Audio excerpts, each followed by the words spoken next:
Fin de campagne pour les législatives du 5 juin au Burundi. Les électeurs sont appelés aux urnes pour choisir leurs nouveaux députés et conseillers communaux.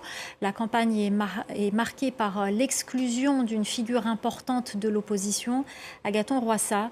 Sa candidature a été invalidée par la commission électorale. Notre envoyée spéciale, Juliette Montillet, a pu le rencontrer à quelques jours du scrutin. Il dénonce une dérive autoritaire du régime et un processus verrouillé par le parti au pouvoir. C'est le grand absent de la course électorale qui se joue en ce moment au Burundi. Agathon Rwasa, figure de l'opposition et fondateur du parti CNL, le Congrès national pour la liberté, a vu sa candidature écartée par la commission électorale. Il nous a accordé un entretien dans lequel il juge l'issue du scrutin jouée d'avance.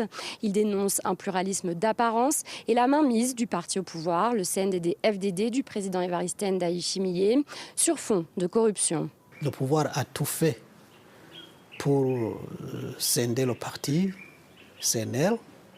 A te renseigne que quand ces deux congrès, encadrés par les services de la présidence, entendez ici les services nationaux de renseignement qui sont gérés directement par le cabinet du président, l'armée, la police et la magistrature ont été mises à contribution pour réussir ce hold-up.